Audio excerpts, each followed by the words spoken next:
नमस्कार दोस्तों, स्वागत है आपका आपके अपने चैनल स्टोरी हाउस पे, जहां आप सुनते हैं नई नई भूतिया कहानियां।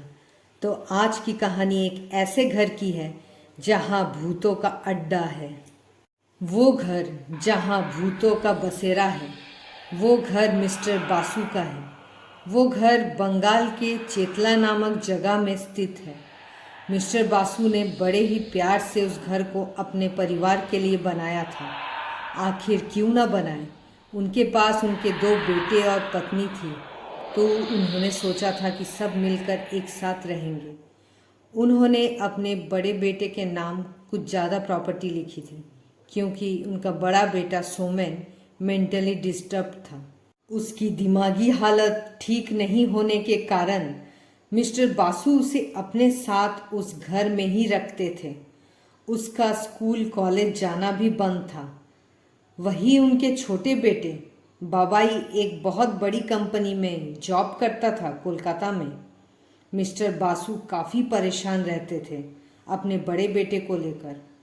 सोमेन अपने पापा मम्मी और भाई को बिल्कुल भी पसंद नहीं करता था। वो हमेशा सोचता रहता कि उसे अपने लोगों से छुटकारा कैसे मिले। एक दिन उसने इसका एक बहुत ही सरल उपाय खोजा। वो एक तांत्रिक के पास जाता है, जहाँ वो कहता है कि उसे ऐसा कुछ चाहिए जिससे कि उसके पापा मम्मी और भाई जो जो उसे पागल बोलते हैं, सब एक साथ मर जाए। उस तांत्रिक ने मंत्रों के उच्चारण से एक रस्सी का टुकड़ा अपने हाथों में लिया। वो रस्सी एक आत्महत्यारे की थी, जिसने उस रस्सी को गले में फांस कर फंदा लगाया था। तांत्रिक ने उस रस्सी को अपने हाथों में लेकर कहा, मैं कल शाम तेरे घर आऊँगा। तू उस समय अपने घर वालों को मेरे नज़दीक मत आने देना। तेरा काम कल ही हो जाएगा। सोमेन की दिमागी हालत ठीक न होने के कारण मिस्टर बासु हमेशा सोमेन को अपने नज़र के सामने ही रखते थे। सोमेन जब तांत्रिक से मिलकर घर पहुंचा, तब मिस्टर बासु ने उसे डांट कर पूछा, कहाँ चले गए थे? तुम बिना बताए कहाँ चले जाते हो? इतना सुनते ही मानो सोमेन की आंखों से आग बरस रहा हो। वो अपने पिता को सबसे पहले मौत के घाट उतारना चाहता था, पर यह काम इतना आसान नहीं था। दूसरे ही दिन वो तांत्रिक आया था। उसे सोमेन ने चुपके से अपने घर घुसा लिया। वो तांत्रिक उसके घर के बगीचे में चला गया। वहाँ सोमेन ने देखा कि एक बड़े से आम के पेड़ के नीचे वो तांत्रिक मिट्टी में उसी रस्सी को दफना रहा था, जिस फंदे से लटक कर किसी ने आत्महत्या की थी। ये देखकर सोमेन को कुछ समझ नहीं आया। फिर भी उसने सोचा, जो भी हो, मेरे दुश्मनों को किसी भी तरह मेरे लाइफ से जाना ही होगा। मैं इस पूरे घर में राज करना चाहता हूँ, बस। और क्या था, उसी रात से घर में भूतों का तांडव शुरू हो गया। उस तांत्रिक ने बहुत ही गंदा काम किया था। उसने एक प्रेत के साथ साथ और भी प्रेतों को उस पेड़ से बांध दिया था, ताकि वो कहीं भी ना जा सके और किसी भी इंसान को वहाँ रहने भी ना दे। पर तांत्रिक ने सोमेन को एक लॉकेट दिया था। उस लॉकेट को तांत्रिक ने अपने मंत्रों से बांधा था, ताकि जो वो मारन विद्या करेगा उसका असर सोमेन पे बिल्कुल भी ना हो। उसी रात मिस्टर बासु और उनकी वाइफ शोभा अपने कमरे में सोए हुए थे। तभी एक बहुत ज़ोर की आवाज़ आती है। किचन से मानो कोई बर्तन फेंक रहा हो। शोभा की नींद खुल जाती है और वो दरवाज़ा खोल के किचन की ओर जाती है। जिस रास्ते से होकर किचन जाता है, वहाँ शोभा ने एक काली सी परछाई को देखा। वो चलते चलते रुक गई। फिर उसने पीछे पलट के देखा तो सब पहले की तरह नॉर्मल था। फिर जब उसने अपने कदम बढ़ाए पलट कर किचन की ओर, एक लंबे लंबे बालों वाली काली सी परछाई उसके चेहरे के बिल्कुल नज़दीक पूरा उल्टा लटक रही थी। उसकी लंबाई ना जाने कितनी थी। उसके चेहरे में ना जाने आँख नाक कुछ था ही नहीं। शोभा बहुत ज़ोर से चिल्लाती है, वो दौड़ते हुए वापस बेडरूम की ओर जाती है। वहाँ उसने मिस्टर बासु को आराम से सोते हुए देखा। शोभा डर से मिस्टर बासु को पकड़ के सो जाती है। थोड़ी देर बाद वो मिस्टर बासु को चिल्लाते हुए सुनती है।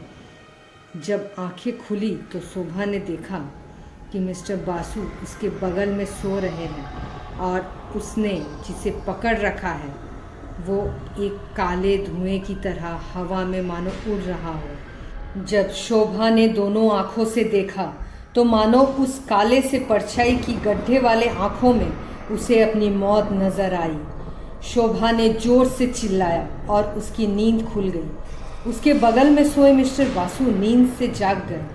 शोभा बहुत डरी हुई थी। उसके हाथ पैर कांप रहे थे। शोभा ने जोर से मिस्टर बासु को गले लगा लिया। शोभा कुछ आगे बोल पाती कि उसने मिस्टर बासु के गर्दन पे काले काले से धब्बे देखे। मिस्टर बासु को भी इसके बारे में कुछ पता नहीं था। ये धब्बे किसी रस्सी के थे, मानो किसी रस्सी से गले को दबाया गया हो। शोभा बहुत जोर जोर से रो रही थी। इतने में बाबाई, उनका छोटा बेटा, चिल्लाता है। ये लोग दौड़ के उसके रूम जाते हैं तो देखते हैं वो डर से अपने बेड में बैठकर रो रहा है।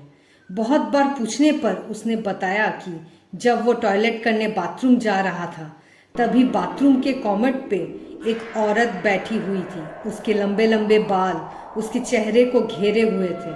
उसके पैर थोड़ी देर के बाद गायब हो चुके थे। इतना देखने के बाद बाथरूम की लाइट्स अपने आप ऑफ ऑन हो रही थी। अब मिस्टर बासु को कुछ कुछ समझ आ गया था कि घर में कुछ तो गड़बड़ है। तभी वहाँ पे मौजूद सभी लोगों ने छत पे किसी के जोर जोर से दौड़ने की आवाज़ें सुनी। लग रहा था एक साथ 3 से 4 लोग जोर जोर से दौड़ रहे हो छत पे। ये डर बढ़ता ही जा रहा था। तभी बाबाई के दिमाग में उसके बड़े भैया की बात आती है। सोमेन कहाँ है पापा? भैया दिख नहीं रहे हैं। ये कहाँ चले गए? हम इतना परेशान हो रहे हैं और वो सो रहा है। हम सब सोमेन को बुलाने जाते हैं। हमने छत वाले सीढ़ी में तेजी से 2 से 3 लोगों को उतरते चढ़ते देखा। वो जो भी थे इंसान नहीं थे, क्योंकि कोई भी इंसान इतने तेजी से सीढ़ी उतरना और चढ़ना नहीं कर सकता। ये चल क्या रहा था हमारे घर में पता नहीं। पापा ने सोमेन को आवाज़ लगाई, कहीं उसे भी कुछ हो ना गया हो। बहुत देर के बाद, बहुत देर उसे बुलाने पर सोमेन धीरे से अपने कमरे से निकलता है और हम सब उसे देखकर हैरान रह जाते हैं, क्योंकि वैसे ही रस्सी उसके हाथ में रहती है जैसे वाली रस्सी के निशान उसके पापा के गर्दन पे है। अब धीरे धीरे कुछ कुछ समझ में आ रहा था। जो भी चल रहा है हमारे घर पे उसका कनेक्शन सोमेन के साथ तो है। सोमेन वहाँ ऊपर से खड़ा होकर रस्सी को हाथों में नचा रहा था। यहाँ इन लोगों पे किचन से बर्तन फेंका जा रहा था, मानो किचन के अंदर से कोई बर्तन इन लोगों पे फेंक रहा हो। मिस्टर बासु की नज़र जब किचन की तरफ गई तो उसने देखा कि किचन के स्लैब के ऊपर कोई आदमी पूरे तरीके से उल्टा होकर खड़ा है, ऐसे मानो वो परछाई हाथों के बल खड़ी है और उसका पैर हवा में ऐसे ही खाली खो गया है। ये सब देख के सबके पसीने छूट गए। छत पे दौड़ने की आवाज़ें, सीढ़ी में उतरने चढ़ने की आवाज़ें, लाइट्स ऑन ऑफ होना, किचन से बर्तन गिरना, ये सब एक साथ चल रहा था, मानो सब कुछ पागल कर देगा। मिस्टर बासु बहुत ज़्यादा डर चुके थे। वो अपने जान पहचान के पंडित से बात करते हैं। उन्होंने अपने बड़े बेटे सोमेन के बारे में भी उन्हें बताया। उसके हाथ में जो रस्सी थी उसके बारे में भी उन्होंने बताया। सब कुछ डिटेल्स में पंडित जी को उन्होंने बताया। पंडित जी ने तुरंत कहा, सोमेन को अपने कमरे में बंद करो और तुम लोग जहाँ भी हो वहाँ से तुरंत पूजा रूम में पहुँचो, तुम लोग की जान पे खतरा है। पंडित जी की बात सुनकर शोभा और उसका छोटा बेटा बाबाई पूजा रूम में दौड़ के चले गए। वहाँ सोमेन को उसके कमरे में बंद करने के लिए मिस्टर बासु सीढ़ी की तरफ जाते हैं। मिस्टर बासु को आते देख सोमेन बहुत ज़्यादा गुस्सा हो जाता है। जब उसके पापा उसके कमरे के सामने पहुंचते हैं तब सोमेन उसके पापा के हाथ को जोर से पकड़कर मरोड़ देता है, इतनी जोर से कि लगता है कि उसके पापा का हाथ ही तोड़ दे। जो ही उसने हाथ पकड़ा उसकी आवाज़ पूरी तरीके से बदल गई। ऐसा लगा मानो कोई उम्रदार आदमी बात कर रहा हो। सोमेन की आवाज़ बिल्कुल अलग थी इस बार। सोमेन ने जोर से उसके पापा के हाथों को दबाया और उन्हें हवा में उठाकर सीढ़ियों से धक्का दे दिया। सीढ़ियों से गिरकर मिस्टर बासु की मौत वहीं पर हो गई। तभी सोमेन बेहोश हो गया और उसके शरीर से वो प्रेत बाहर आ गई। यहाँ शोभा और उसका छोटा बेटा बाबाई पूजा वाले कमरे में है।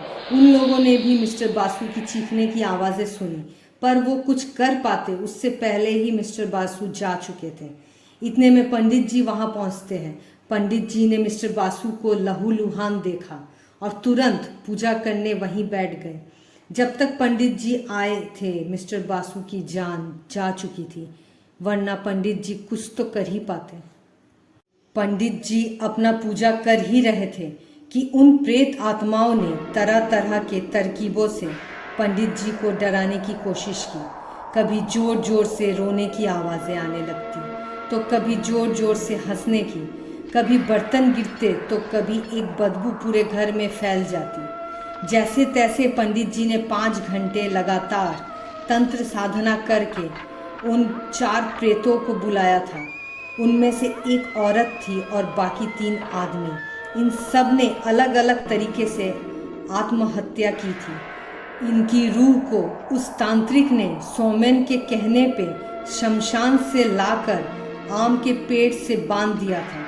वो रस्सी जो सोमेन के हाथ में थी उसका एक हिस्सा वहाँ मिट्टी में दफनाया गया था और एक हिस्सा सोमेन को दिया गया था, ताकि वो जैसे चाहे प्रेतों को अपना काम करवा सकता है। पंडित जी ने 4 प्रेतों को एक बोतल में दफन किया और सोमेन को भी उस प्रेत बाधा से आज़ाद की। मिस्टर बासु के ना होने का दुख आज भी है सबको, खासकर सोमेन को, जो आज अपने पिता के हत्या का सज़ा काट रहा है जेल में। आज उसका छोटा भाई और उसकी माँ शोभा दोनों एक किराए के मकान में रहते हैं। वो पंडित जी ने उस बोतल को जिसमें 4-4 रूह कैद थी उसे एक समुंदर के किनारे फेंक दिया था और आज उस बोतल को एक बच्चे ने उठाया है और उस बोतल को अपने घर ले जा रहा है खेलने के लिए। इससे आप अंदाज़ा लगा सकते हैं कि आगे और क्या क्या हो सकता है। आज की कहानी यहाँ तक। कैसी लगी आपको ज़रूर बताएं। अगर अच्छी लगी तो ज़रूर लाइक और शेयर करें और इस चैनल को ज़रूर सब्सक्राइब करें ताकि इसी तरीके की भूतिया कहानियों का मज़ा आप और भी ले सकें।